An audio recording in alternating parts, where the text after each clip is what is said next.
Hello student, welcome all of you on our YouTube channel Beyond Education। हम class जो 12th में हमने start किया था चैप्टर नंबर 3 मैट्रिक्स। इससे पहले हम चैप्टर नंबर 2 को भी अपलोड कर के कंप्लीट, और चैप्टर नंबर 3 का हमारी एक्सरसाइज थी आपकी 3.2 और इसका पार्ट नंबर 4। पार्ट नंबर 3 तक हम डिस्कस कर चुके हैं। आज हम करने वाले पार्ट नंबर 4 जो कि आपके 17 से स्टार्ट है क्वेश्चन। 16 तक हमने प्रीवियस पार्ट में डिस्कस कर लिया था और आज हम इसको कंप्लीट करने वाले एक्सरसाइज को। तो चलो आज करते स्टार्ट 17 क्वेश्चन से। क्वेश्चन नंबर 17 है, ये क्या है कि ए आपको गिवन है, आई गिवन है आइडेंटिटी मैट्रिक्स, फाइंड के की वैल्यू फाइंड आउट करनी है so that A square is equal to k minus two I. मतलब ए स्क्वेयर आपने निकालना है पहले। चलो ए स्क्वेयर निकालते हैं। अब ए स्क्वेयर की वैल्यू क्या होगी, ए इंटू ए ऐसे लिख सकते हैं, और ए की आपकी वैल्यू है 3 माइनस टू 4 माइनस टू, और ए को दोबारा से लिखेंगे 3 माइनस टू 4 माइनस टू। अब इसकी प्रोडक्ट कर देंगे, first row first column 3 into 3 9, और minus two into 4 minus 8। First row second column 3 into minus two minus 6, minus two into minus two plus 4। Second row first column ये क्या होगा 12, और ये कितना होगा माइनस 8, और 4 into two minus 8, minus two into minus two plus 4 होगा।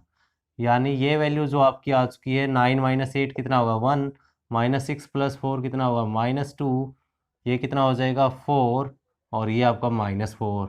यानी ये आपकी ए स्क्वेयर की वैल्यू आ चुकी है। अब ए स्क्वेयर इज इक्वल टू ये वाली कंडीशन हम यूज़ कर लेंगे और के की वैल्यू फाइंड आउट कर लेंगे। ए स्क्वेयर इज इक्वल टू के ए माइनस टू आई।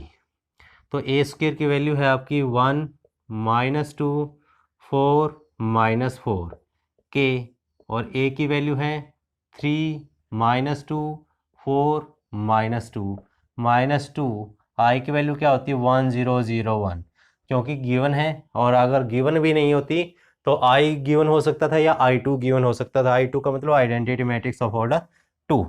तो यहाँ से हम वैल्यू निकालेंगे, तो पहले इसको अंदर मल्टीप्लाई कर देते हैं। तो ये आपकी वैल्यू होगी 1 माइनस टू 4 माइनस 4, के को अंदर मल्टीप्लाई करेंगे तो ये वैल्यू क्या होगी 3 के माइनस 2 के 4 के माइनस 2 के, और ये माइनस 2 इंटू 1 2 0 0 2।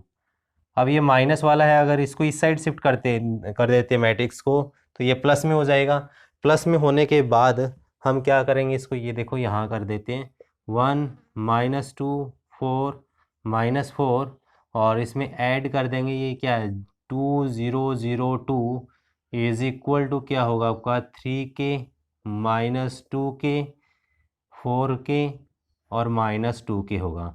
अब इसको ऐड करेंगे 1 प्लस 2 कितना होगा 3, यहाँ राइट कर देते हैं ऊपर। के की वैल्यू निकालनी है 1 प्लस 2, यानी ऐड कर सकते हैं क्योंकि ऑर्डर सेम है। माइनस 2 प्लस 0 माइनस 2, 4 प्लस 0 आपका 4 होगा, माइनस 4 प्लस 2 कितना होगा माइनस 2 होगा, is equal to right side में क्या है 3 के माइनस 2 के, यहाँ से 4 के और माइनस 2 के। आप कहीं से वैल्यू निकाल लो, यानी के की वैल्यू निकालनी 3 के इज इक्वल टू 3, क्योंकि इक्वल होगा 3 के इज इक्वल टू 3। के की वैल्यू क्या आएगी 1, किसी से भी निकाल लो के की वैल्यू 1 आएगी। जैसे 4 के इज इक्वल टू 4, के की value 1, minus 2 k is equal to minus 2, minus 2 से माइनस 2 कैंसिल, यानी के की वैल्यू क्या आएगी 1। तो इस क्वेश्चन का जो आंसर है के इज इक्वल टू 1 आने वाला है। ये ऐसा क्वेश्चन आपके एग्जाम में आता है, यानी आपको स्क्वायर करना पड़ेगा, यानी 2 टाइम्स मल्टीप्लाई करनी पड़ेगी, और फिर ये कंडीशंस जो गिवन है उस कंडीशन में इस वैल्यू को पुट करना पड़ेगा। और next question number 18 very important है, और मोस्टली ये क्वेश्चंस बन जाता है आपके बोर्ड एग्जाम में। Question number 18 very important question है।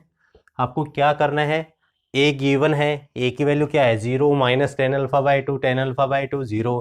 आई क्या एक आइडेंटिटी मैट्रिक्स ऑफ ऑर्डर 2। हमने शो ये करना है कि I plus A is equal to this, यानी हम आई प्लस ए निकालेंगे। पहले लेफ्ट हैंड साइड यूज़ करते हैं, आई प्लस ए। आई की वैल्यू क्या है 2x2 की आइडेंटिटी मैट्रिक्स है, यानी ये मैट्रिक्स है। ए की वैल्यू क्या है 0 minus tan alpha by two, tan alpha by two और 0। जब इसको ऐड करोगे आप तो क्या बनेगा 1 प्लस 0, 1 0 में टेन अल्फ़ा बाई टू यानी ये minus tan alpha by two, और ये 0 plus tan alpha by two, tan alpha by two, 1 plus 0 यानी 1। ये आपकी इक्वेशन नंबर 1 आ गई। लेफ्ट हैंड साइड हमारी ये है। राइट हैंड साइड अगर इसकी मल्टीप्लाई करने के बाद ये आ जाती है तो हमारा इक्वेशन प्रूफ हो जाएगा। अब राइट हैंड साइड निकालते हैं हम। राइट हैंड साइड यानी आई माइनस ए इंटू दिस। पहले हम आई माइनस ए इंटू क्या निकालना है आपको कोस अल्फ़ा माइनस साइन अल्फ़ा, यहाँ से साइन अल्फ़ा कोस अल्फ़ा। अब आई माइनस ए क्या होगा, यहाँ से देखो आई प्लस ए निकाला या माइनस निकालेंगे तो 1 माइनस 0, डायरेक्ट लिख रहा हूँ यहाँ 1 माइनस 0 1, 0 माइनस माइनस ये प्लस हो जाएगा, क्योंकि अगर यहाँ माइनस करेंगे आई माइनस ए तो ये प्लस हो जाएगा, यानी ये टेन अल्फ़ा बाई टू बन जाएगा, टेन अल्फ़ा बाई टू। अब 0 में से ये माइनस करेंगे तो ये minus tan alpha by two बनेगा, ठीक है। और ये 1 में से 0 को माइनस करेंगे 1 आएगा, और ये क्या है आपका कोस alpha minus sine alpha, sine alpha cos alpha. यानी ये प्रोडक्ट करनी है हमें इसकी, और ये प्रोडक्ट अगर इसके इक्वल आ गई तो हमारा क्वेश्चन प्रूफ हो जाएगा। अब प्रोडक्ट करते फर्स्ट रो फर्स्ट कॉलम, क्या आएगी 1 की कोस अल्फ़ा के साथ cos alpha plus tan alpha by two और साइन अल्फ़ा, ठीक है। फर्स्ट रो सेकंड कॉलम 1 की माइनस साइन अल्फ़ा के साथ माइनस साइन अल्फ़ा, और ये क्या है cos alpha into tan alpha by two, tan alpha by two. अब सेकंड रो के फर्स्ट कॉलम के साथ ये क्या है कोस अल्फ़ा, यानी माइनस में होगा cos alpha tan alpha by two, और 1 की साइन अल्फ़ा के साथ साइन अल्फ़ा। सेकंड रो अब सेकंड कॉलम करेंगे माइनस माइनस प्लस हो जाएगा, यानी sine alpha tan alpha by two, और कोस अल्फ़ा की 1 के साथ कोस अल्फ़ा, यानी ये प्रोडक्ट आ चुकी है। अब क्या करेंगे हम इसको साइन कोस में चेंज कर लेंगे। कंप्लीट को किस में चेंज करेंगे साइन कोस में, क्योंकि है जो हमने प्रूफ करना है 10 में करना है, ये हाफ में टेन अल्फ़ा बाई टू, इसको लिखेंगे sine alpha by two by cos alpha by two, यहाँ लिख लेते हैं, ठीक है। क्योंकि इसका जो भी सॉल्यूशन आएगा हमारा राइट हैंड साइड आएगी। तो राइट हैंड साइड चलो एक स्टेप और कर लेते हैं यहाँ से। तो ये होगा आपका कोस अल्फ़ा प्लस ये क्या था साइन अल्फ़ा, ये वाला साइन अल्फ़ा पहले लिख लिया। टेन अल्फ़ा बाई टू को क्या लिखेंगे sine alpha by two bye cos alpha by two, ठीक है। Sine alpha by two bye cos alpha by two, ये आपका minus sine alpha plus cos alpha into sine alpha by two divide by cos alpha by two.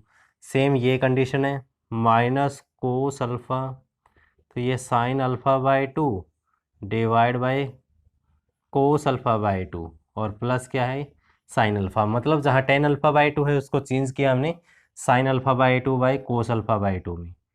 इसको लिखेंगे sine alpha by two divide by cos alpha by two plus cos alpha. मतलब अब यहाँ से हम कोस alpha by two या जो भी है डेनोमिनेटर में इसको कॉमन एलसीएम ले लेंगे।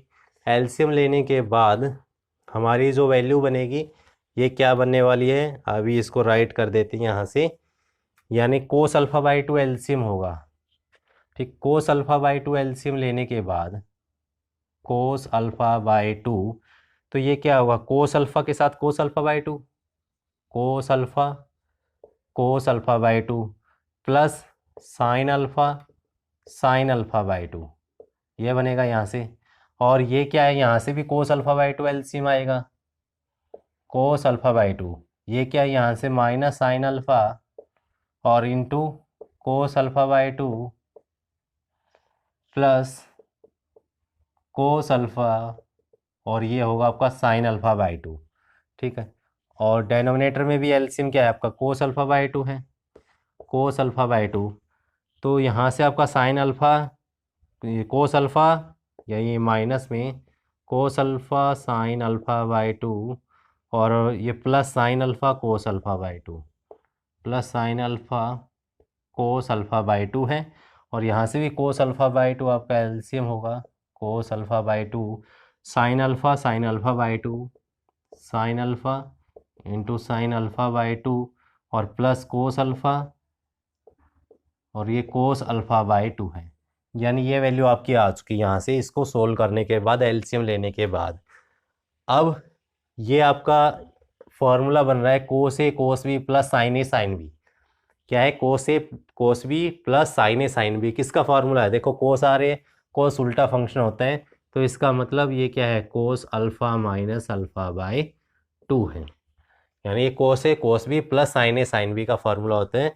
और डिवाइड बाय क्या है? डिवाइड बाय आपका है कोस alpha by 2, cos alpha by 2। यहाँ वैल्यू क्या हो गया? अगर यहाँ से हम माइनस कॉमन ले लेते हैं, माइनस अगर यहाँ से कॉमन ले लेते हैं, ये प्लस हो जाएगा और ये किसका होगा? माइनस हो जाएगा, माइनस कॉमन लेने के बाद। तो ये फार्मूला देखो किसका है? साइन ए कोस बी माइनस कोस ए साइन बी। साइन में जो सिंबल देते हैं वही रहता है, यानी ये साइन का है, क्योंकि साइन और कोस किस में आते हैं? साइन में आते हैं, फ्रेंडली फंक्शन है साइन। तो ये माइनस जो साइन ए माइनस बी, यानी sine alpha minus alpha by 2 होगा। और डिवाइड बाय क्या है? कोस अल्फ़ा बाई 2 है। और ये क्या है? देखो साइन ए कोस बी बिल्कुल सेम है, साइन ए कोस बी माइनस कोस ए साइन बी, यानी ये अंदर वाली वैल्यू सेम है, तो यही होगा sine alpha minus alpha by 2। Sine alpha minus alpha by 2, ये माइनस साइन नहीं आएगा क्योंकि माइनस ये बाहर था इसके, इसमें माइनस नहीं है, बाय कोस अल्फ़ा बाई 2। और ये क्या है? साइन ए साइन बी प्लस कोस ए कोस बी, यानी ये फार्मूला बिल्कुल सेम है, कोस ए कोस बी प्लस साइन ए साइन बी, मतलब ये है आपका कोस ए माइनस बी का फॉर्मूला होगा, बाय कोस अल्फ़ा बाई 2 होगा। ठीक है, यानी ये हमने निकाल लिया यहाँ तक।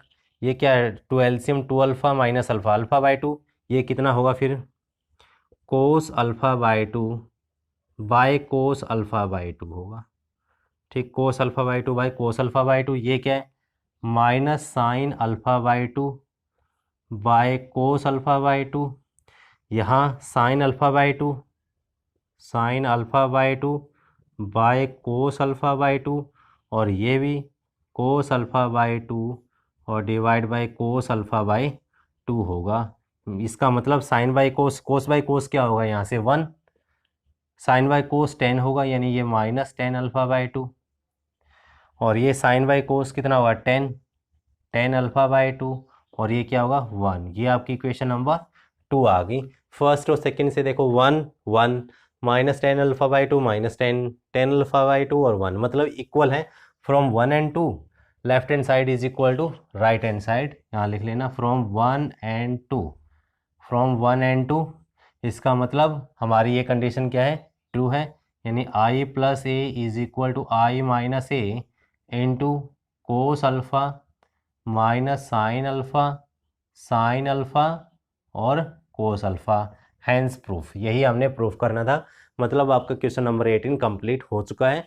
यानी हाँ, आपने क्या करना है? फर्स्टली आई प्लस ए निकालनी है लेफ्ट हैंड साइड, फिर हम आई माइनस ए और इंटू दिस करेंगे, और इसकी मल्टीप्लाई करने के बाद जो 10 अल्फ़ा बाई 2 है उसको चेंज करेंगे हम sine alpha by 2 divide by cos alpha by 2 में, और फिर हम ये फार्मूला लगाएंगे कोस ए कोस बी माइनस साइन ए साइन बी, जो भी फार्मूला लगता है उसको अप्लाई कर देंगे। अगर आपने फार्मूला अभी भी कन्फ्यूजन है तो आप जाके प्लेलिस्ट में एक ट्रिक का ऑप्शन मिलेगा, ट्रिक की प्लेलिस्ट मिलेगी, उसमें ट्रिग्नोमेट्रिक जो फार्मूला है वहाँ मैंने बहुत डिटेल में एक ट्रिक के द्वारा आपको समझाया है, वहाँ जाके आप ट्रिक के फार्मूले देख सकते हो। और ये सारे फार्मूले जो ट्रिग्नोमेट्रिक फार्मूले CND फार्मूला है या कोस ए माइनस बी है, कोस ए कोस बी है, जो भी फार्मूले है वो मैंने वहाँ करवाए हुए हैं, तो आप इजीली वहाँ से रिकैप कर सकते हो और अपने फार्मूले को मेमोराइज रख सकते हो।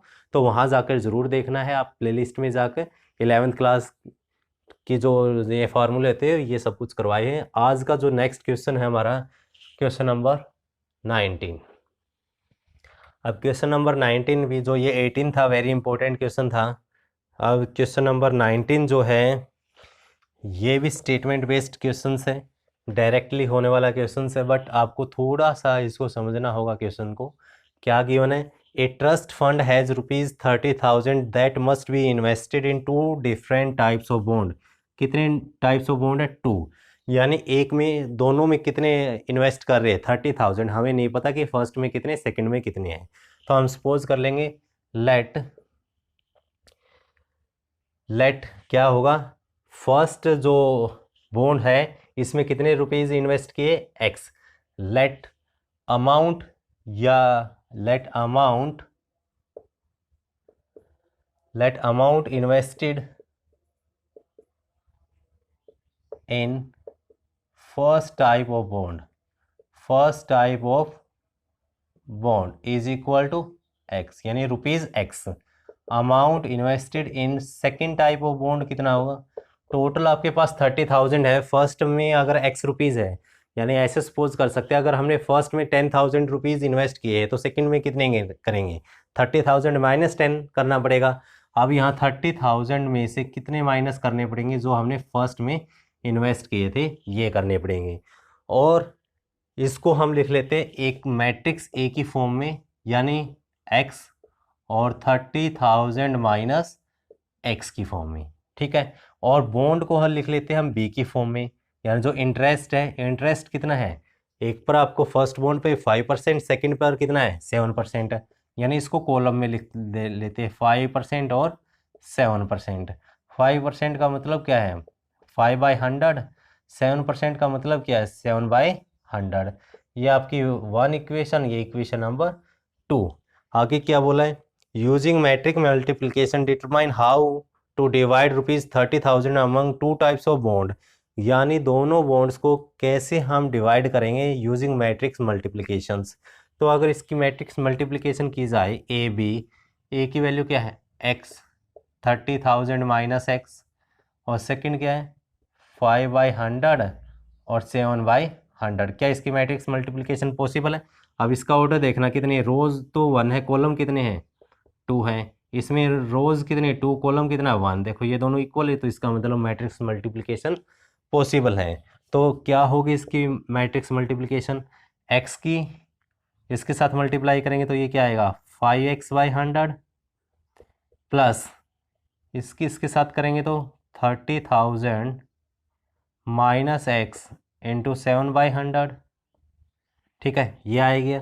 अब इन्होंने बोला है अगर फर्स्ट केस में अगर ये 18,000, if the trust fund must obtain an annual total interest कितना है 1800, तो ये आपका इंटरेस्ट बन गया ना टोटल, तो कितना होगा 1800। तो ये एक बार इसको इक्वल टू 1800 कर देते हैं, सेकेंड टाइम इसको इक्वल टू 2000 कर लेते हैं, यानी अगर एक्स की वैल्यू आ गई तो फर्स्ट बॉन्ड आ जाएगा, और 30,000 में से माइनस करेंगे तो इसको सेकेंड बॉन्ड आ जाएगा।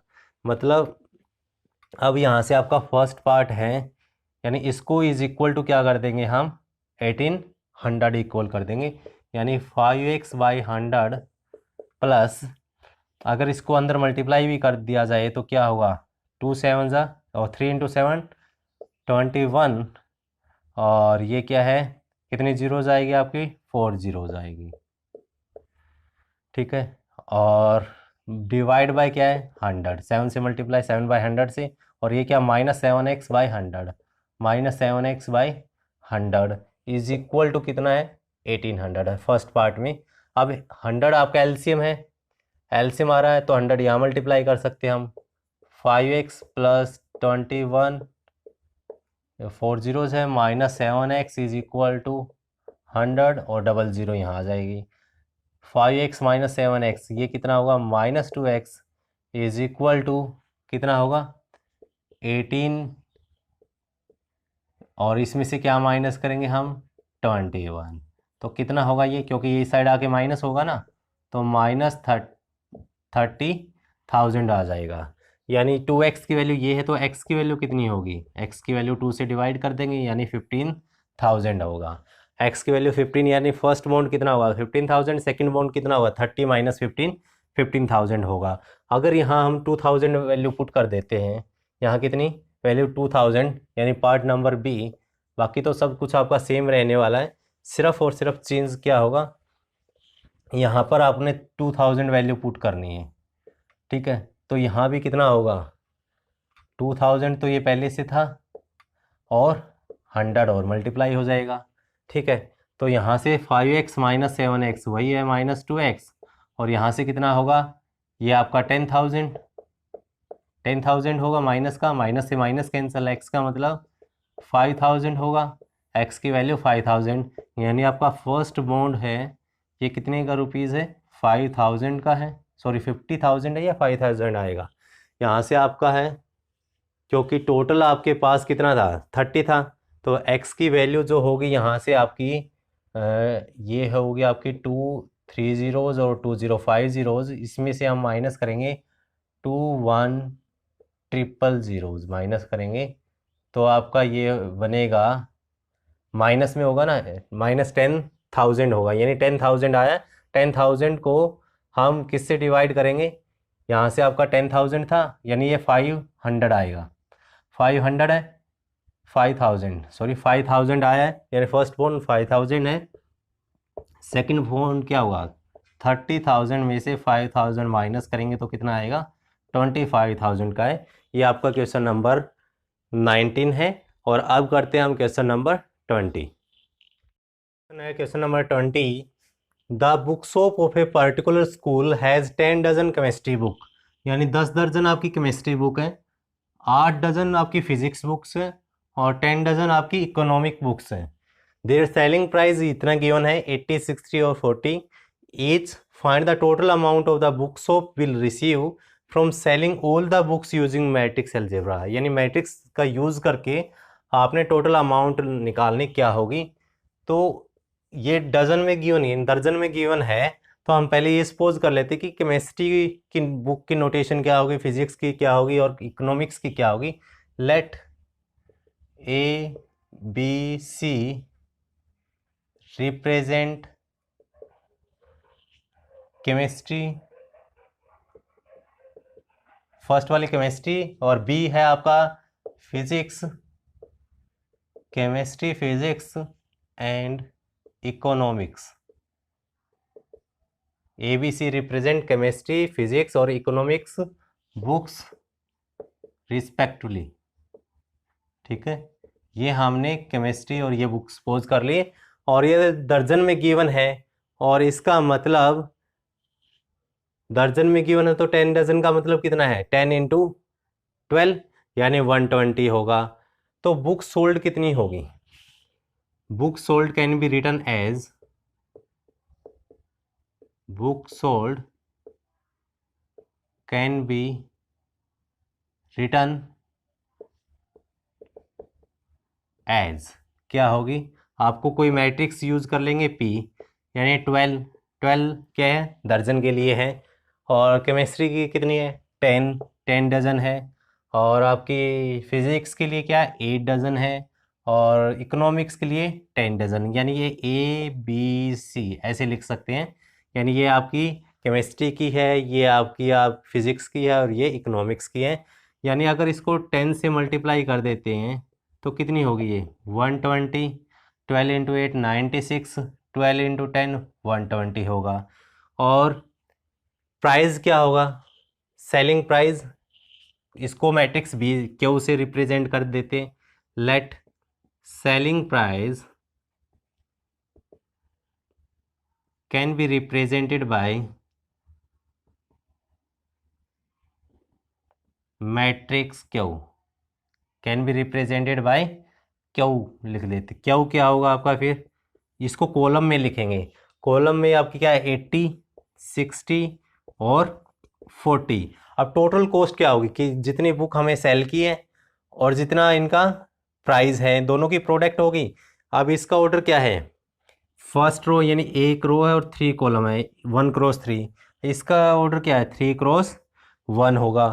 तो क्या ये दोनों इक्वल है, यानी ये 3 फर्स्ट का कॉलम सेकंड का रो इक्वल है, इसलिए मैट्रिक्स मल्टीप्लाई पॉसिबल है। तो हम क्या करेंगे, पी क्यू की प्रोडक्ट कर देंगे, किसकी प्रोडक्ट करेंगे, पी और क्यू की प्रोडक्ट कर देंगे, मैं ऊपर ही कर रहा हूँ यहाँ से।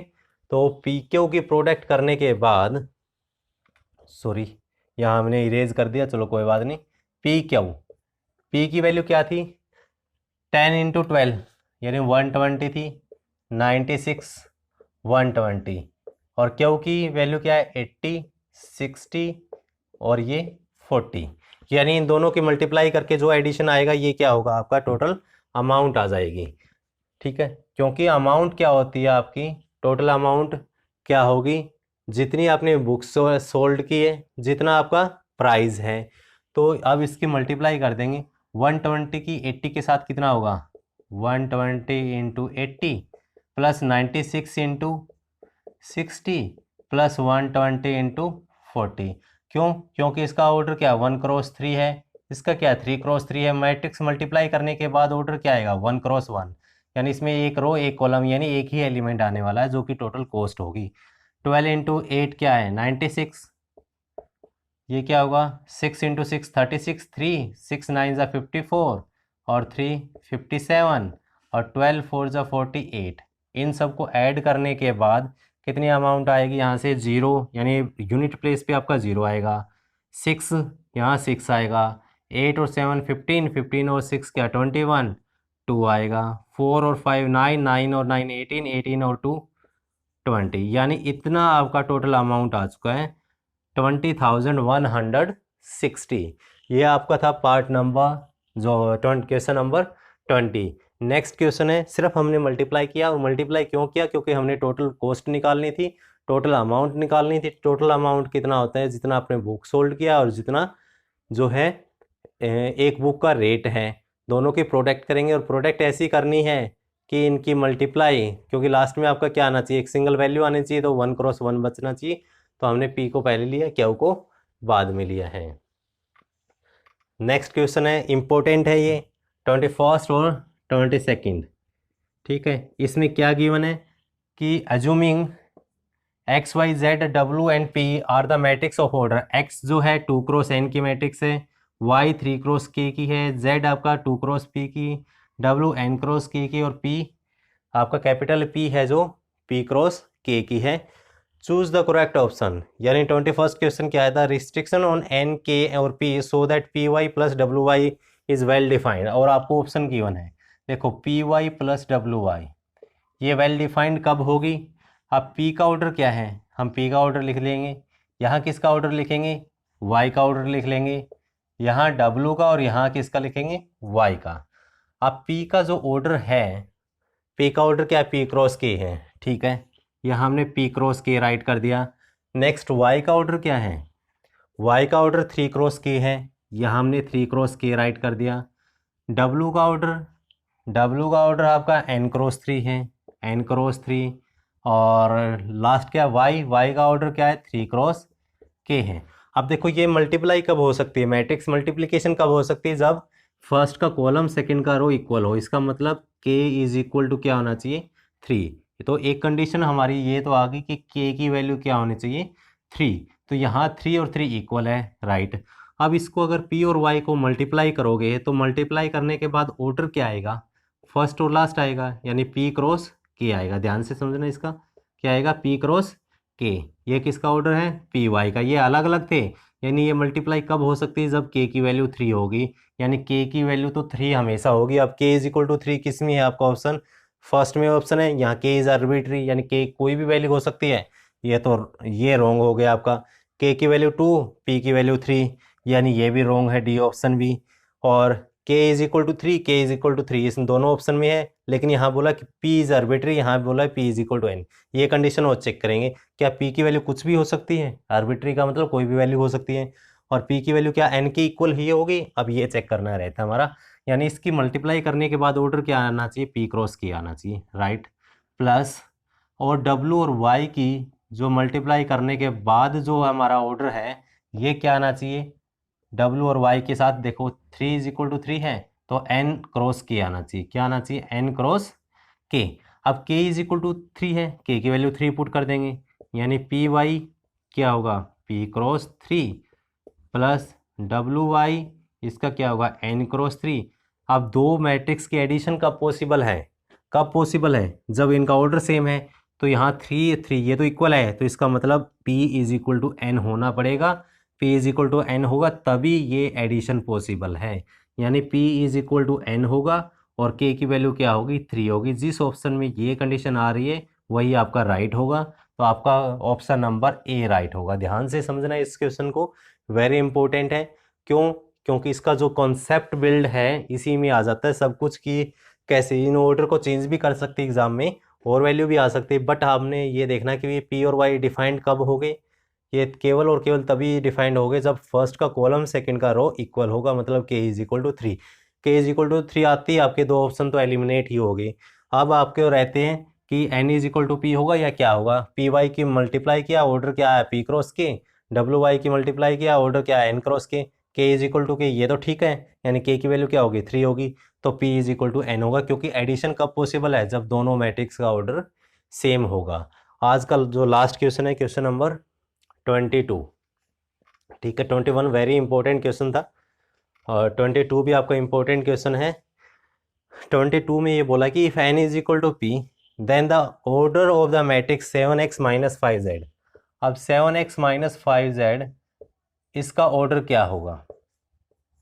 अब 7x कोई मैट्रिक्स है, 7x का ऑर्डर क्या है, यानी x का ऑर्डर कितना है आपका, x का है 2 क्रॉस n, 2 क्रॉस n।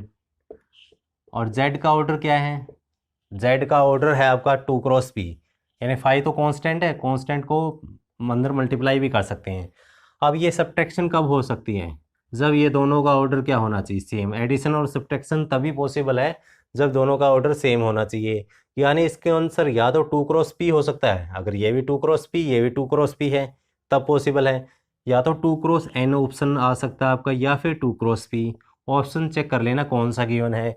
आपने फर्स्ट है p क्रॉस 2, p तो आ नहीं सकता, पहले 2 आएगा, यानी ये रॉन्ग है। 2 क्रॉस n, 2 क्रॉस n आपका गिवन है तो आपका ये राइट होगा। n क्रॉस 3 नहीं आएगा क्योंकि पहले 2 आएगा। p क्रॉस n नहीं आएगा, तो इसका मतलब आपका ऑप्शन नंबर जो है बी ये राइट होगा, यानी इन दोनों में से कोई भी ऑप्शन आ सकता था। n is equal to P, या तो यहाँ 2 क्रॉस n ऑप्शन होता तो ये भी ठीक है, या 2 क्रॉस p आता तो ये भी ठीक होता है। यानी ये भी काफ़ी इंपॉर्टेंट क्वेश्चन है, क्योंकि सब्ट्रैक्शन कब पॉसिबल है जब ऑर्डर दोनों का क्या होगा सेम होगा। तो आज हमने आपकी एक्सरसाइज 3.2 को कंप्लीट किया है, नेक्स्ट हम 3.3 स्टार्ट करेंगे। आई होप आपको ये अच्छे से समझ आ रहा होगा, और नेक्स्ट आपका जो स्क्यू सिमेट्रिक मैट्रिक्स होगा, काफ़ी इंपॉर्टेंट लेक्चर रहने वाला है। आई होप आपको ये सब कुछ समझ आ गया है। अगर समझ आ गया तो आपको चैनल को सब्सक्राइब ज़रूर करना है, अभी के अभी करना है, और वीडियो को जितना ज़्यादा हो सकता है उतना ज़्यादा शेयर करना है। Okay, thank you, all the best and have a nice day.